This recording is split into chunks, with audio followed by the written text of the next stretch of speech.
Դիգի գլխավոր դատախազ, այս հարցարումը չէի բարձրացնի, որովհետև իմ կարծիքով դուք չպետք է պատասխանեիք այս փուլում, պարոն Աղազյանին մեղադրանքին առնչվել եւ որևիցե հարցին, որտեղ այդ հարցի քննարկումն ավարտված է, բայց քանի որ սկսել եք, ես ասեմ, որ ձեր հետ համաձայն չեմ, ձեր այն մեկնաբանության հետ, որ գրություն գրելու, այո, գրություն գրելը մեր լիազորությունն է միանշանակ, բայց հասկանում եք, ես էլ եմ այդ հարցադրումը երեք հնչեցել պարոն Աղազարյանի հետ կապված, բայց ինչի եք ասում հետ վերցրագրությունը, այստեղ ես էլ եմ խնդիր տեսնում, բայց տեսեք, սա փոխկապակցել, այսինքն պատճառ-հետևանքային կապը գիտեք գրություն գրելու եւ հետ պահանջելու միջեւ այնքան էլ հստակ չի եւ խնդրեմ որպեսզի մեր լիազորությունները գրություն գրելու այլ կերպ մեկնաբանենք, որտեղ հակառակ դեպքում մենք կդադարենք պարզապես գրություններ գրել, մենք շատ գրություններ ենք գրում, իրականում շատ գրություններ ենք գրում եւ սա մեր լիազորությունների կարևորագույն յետերից մեկն է, բայց ես հարցեր ունեմ կապված պարոն Տարո Մարգարյանի ներկայացված մեղադրանքի հետ։ Հիմա ճիշտ եմ հասկանում, որ նույն ֆաբուլայով, այսինքն նույն փաստական հանգամանքներով գործեր հարուցված է եղել այդ թվում պարոն Տարո Մարգարյանի նկատմամբ,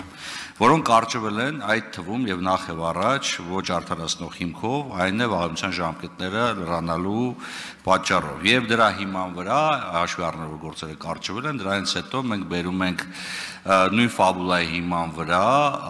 մեկ վերավորակում են գործերը եւ փողերի լվացման մեղադրանք ենք ներկայացնում եւ եթե կան տարբերություններ խնդրեմ ներկայացրեք եւ երկրորդ հարցը, որը շատ կարեւոր է, տեսեք, համայնքի սեփականությունը տնօրինում է ոչ թե համայնքի ղեկավարը, այլ ավականին, դա համանդրական լիազորություն է ավականում։ Եվ այդ օտարումները իրականացվել են ավականու կողմից։ Մենք նաեւ քրեիրավական տեսանկյունից պետք է հասկանանք պատասխանատվության էլեմենտը այստեղ, ինչ կարգի պատասխանատվության անձկար է ենթարկվում, եթե որոշումը կայացել է ոչ թե ինքը, այսինքն մասնակցել է որոշման կայացման, որտեղ քաղաքապետն է ավականու անդամ, բայց որոշումը կոլեկտիվ սուբյեկտ է կայացել։ Սա իմ կարծիքով հարցը, որը կհնչի նաև դատաքննության ընթացքում։ Շնորհակալություն, արձագանքի ժամանակ կփորձեմ շարունակել։ Պարոն Վարդանյան, ձեր առաջի հարցի կապակցությամբ եթե հատվածական մեկնաբանեք գրություն գրելու իրավունքը եւ հետո միջանկյալ բոլոր փաստերը մոռանաք եւ վերջում ասեք ինչի գնացիք հետ վերցրեցիք, այդտեղ տրամաբանությունը խզվում է, բայց միջնորդագրում նշված է, որ իր լիազորությունների շրջանակում խնդրել են իրեն, որ գրություն գրի, որպեսզի թույլ տան այդ քաղաքաշինական գործառույթը իրականացնեն, դպրոցը քանդեն, բազմաբնակարանաշենք սարքեն, մի հատ էլ դպրոց սարքեն կողքը։ Ընթացքում տեղի են ունենում էլի գործողություններ, որոնք քննարկեցինք մի ամբողջ օր երեք ուղղակի նորից էս սրա շրջանակներում չանդրադառնամ։ Ես խոստացա անդրադառնալ, եթե ինչ-որ բանի մոռացել եմ, այդ պատճառով եմ այս հարցերին պատասխանում։ Եվ հետո վերջում էլ դու ձեզ մոտ էլ էր տարակուսանք առաջացնում։ Բայց եթե ամեն ինչ այդպես իդեալական էր, ինչի էր ասում հետ վերցրու։ Ինչի ես ուզում, որ քո պատշաճ լիազորության շրջանակում սկսված վարույթը, որտեղ քաղաքային կոմիտեն բացասական չի արձագանքում։ Ասում է, հա, նպատակահարմար է, կարելի է ներդրումային ծրագիր, բայց նաև այս մարմինների հետ։ Ինչի է process-ը կանգնացնում։ Եվ այս հարցի պատասխանն է, որ մենք պետք է ստանանք շարունակվող նախաքննության ընթացքում արդեն կարգավիճակով։ Դե ես խնդրում եմ, որպեսզի թյուրըմբռնում չլինի, նաև բոլոր մեզ լսող անձանց նկատմամբ չստացվի, թե ես եկել եմ ասում գրություն մի գրեք, չէ, ինչքան շատ գրություն եք գրում, այնքան շատ հարց այդ թվում դատախազությունում նորից բարձրացվում է, նորից քննարկվում է քաղաքացիների հարցերը, բարձրացում է ձեր մանդատը դրա մասին է։ Բայց եթե խոսքը գնում է որոշակի առավելության դիմաց դա անելուն, այստեղ կարմիր գիծ է, որը քրեական օրենսգիրքը ինձ լավ գիտեք, հանձնաժողովում 1000 անգամ քննարկվել է, պաշտպանում է։ Դրա համար այս հատվածական մեկնաբանությունը խնդրում եմ մի տվեք։ Ես չեմ ասում լիազորություն գրեցիր, դրա համար կաշառք վերցրեցիր, չէ։ Դու ասիր, որ դու քո լիազորությունը կօգտագործես քեզ տված ֆինանսական առավելության նկատմամբ։ Հələ երեգել խոսքի մեջ ասվեց, որ էժան գնովել բնակարան։ Այսինքն առավելություն, որը էլի բխում է ինչ-որ կարգավիճակից։ Հələ դա հարցի մյուս կողմն է։ Եվ նոր վերջում արդեն, երբ որ այս ամբողջ խմորումները տեղի են ունենում, ասում եմ գնագրությունդ հետ վերցրու։ Թող քաղաքային կոմիտեն ընթացք չտա։ Սրա մասին է։ Ինչ վերաբերում է ձեր նշած բարձրացրած հարցին, պարոն Վարդանյան, Վճռաբեկ դատարանը ունի նախադեպ մեկ այլ գործով եւ շատ թարմ 2019 թվականին, որտեղ ես անդադ սպասում եմ այդ կրկնակի դատապարտման հարցը, դրա համար այս նախադեպը վերցրած եկել եմ, որտեղ ինձ էլ էր առաջին հերթին այդ հարցը հետաքրքրում, բայց հենց նույն դատախազության այն դիրքորոշումը 2019 թվականի, որ նախկինում թեկուզ ոչ արդարացնող հիմքով կարճված, բայց նույն վարույթի շրջանակում հետագայում փողերի լվացման մեղադրանքում նույն փաստերի օգտագործումը կրկնակի դատապարտում է, դատարանները գտել են, այդ թվում միահամուռ բոլոր դատարանները գտել են, որ ոչ։ Դա միջդատական վարույթում գտնվող գործի մասին է, դրա համար դատաքննական համարը դատաքննական համար չի նախաքննության համարը, բայց եթե ձեզ մասնագիտական առումով հետաքրքիր է, կարող եմ տրամադրել ծանոթացման։ Սա կրկնակի դատապարտման մասով ձեր մտահոգության տեսանկյունից մի րոպե էլ կտակ պատասխանեմ վերջին հարցին։ Ինչ վերաբերում է համայնքի ավականուն, միջնորդագրում շատ մանրամասն նշված է, թե դպրոցի սահմանները վերաճշտելու ժամանակ, որ մեկը ինչա արել։ Եվ այստեղ չի գնացել ավականու որոշումներով, այստեղ գնացել է ձևական աճուրդներով։ Ինչ են արել, ասել են դպրոցի տարածքը ոչ թե x-ը, այլ մինուս ինչ-որ մի միավոր, եւ այդ ինչ-որ մի միավորը ուրեմն պետական կառավարման կոմիտեի լիազորությունը չի,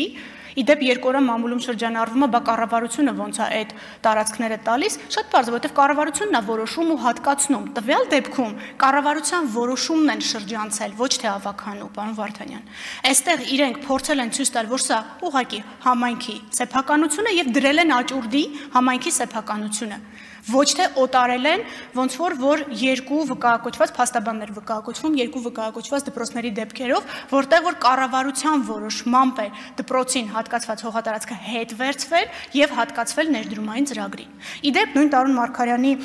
պրակտիկայում կա մի դեպք էլ, որը մեկ այլ քրեական վարույթ է, որտեղ որ Տարոն Մարգարյանը կառավարություն էր ուղարկել հարցը, որպես քաղաքապետ եւ գործել էր լրիվ իր լիազորությունների շրջանակում։ Բայց այդ մյուս վարույթում էլ ներդրումային ծրագիրն էր փոշիացվել եւ այդ պատճառով դարձել էր քրեական գործ։ Այսինքն ներդրումային ծրագիրը, որը խոստացվել էր, 3 կառավարության որոշումներով զրոյացվել էր։ Գիտեք, հայտնի Չայկովսկու դպրոցի հետևի այդ կաթսայատան պատմությունն է։ Այսինքն ասել, որ մենք իր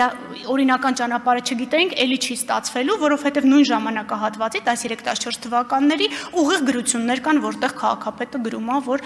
կառավարությունը կարող է այս լիազորությունը իրականացնի։ Հուսամ կարողացա պատասխանել։ Վիլեն Գաբրիելյան։ Ուղղություն, արձագանք։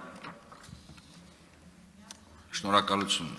Իմ Վարդապետյան, շնորհակալություն, ես Աղազարյանի մասին չեմ անդրադառնալու, բայց էլի ասեմ, որ կարծես թե պարոն Աղազարյանը քաղաքապետարանից է ասել դիմում հետ վերցեք, ոչ թե Քաղշինից, բայց դա առանձին պատմություն է, գուցեև սխալվեմ, բայց անդրադառնամ այս հարցին։ Տեսեք, հանրային քննարկում է, եւ մենք հանրությանն իրավական մանրամասները չեն կարող ներկայացնել, բայց առնվազն տեսնում ենք ձեր միջնորդագրի մեջ էլ, որ քրեական գործերը կարճվել են վաղեմության ժամկետներով, եւ դուք հիմա եկել եք նույն ֆաբուլայով, այսինքն նույն փաստական հանգամանքների հիման վրա այլ հոդվածով որակում եք, այլ հոդվածների հիման վրա, այլ որակմամբ հանցագործություններ հարուցելու, քրեական վարույթներ հարուցելու համար մեր համաձայնությունն եք ակնկալում։ Այստեղ է խնդիրը եւ հարցը հետեւյալն է, օրինակ ինչու ավելի վաղ չեն հարուցվել այս վարույթները, ինչու ենք սպասել, որ վաղեմության ժամկետներն անցնեն։